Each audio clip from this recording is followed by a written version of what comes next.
Tout s'effondre de Chinua Achebe. Ça commence comme une épopée.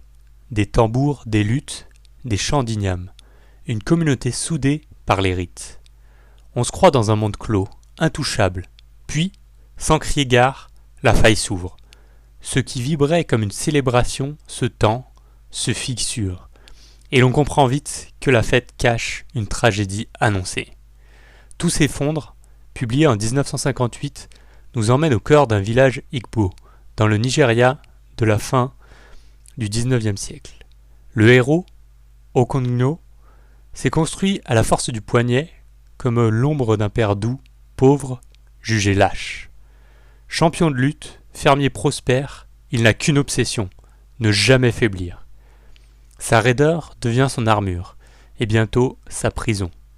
Le livre démarre là, dans cette énergie brute, avec un personnage plus grand que nature, dont on pressent qu'il va payer très cher son refus de plier. L'enjeu, tout ce qui tient une communauté debout. Les lois non écrites, les mythes, la parole des anciens, la place de chacun. Achebe montre une société complexe, organisée, traversée de débats.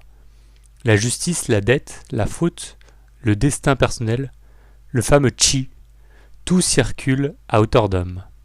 La langue, sobre, musicale, emprunte au proverbe.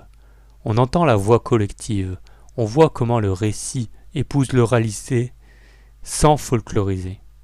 C'est simple, net, efficace, et ça claque à l'oreille. Puis, la modernité coloniale arrive. D'abord des missionnaires, ensuite l'administration. Le choc n'est pas frontal.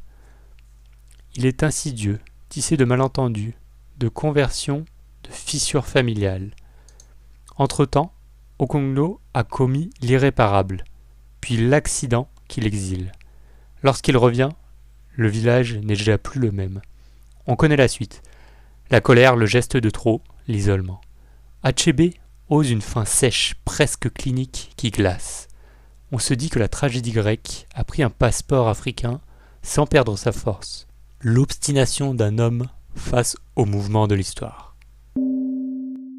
Retrouvez le lien pour commander le livre en version papier ou audio dans la description.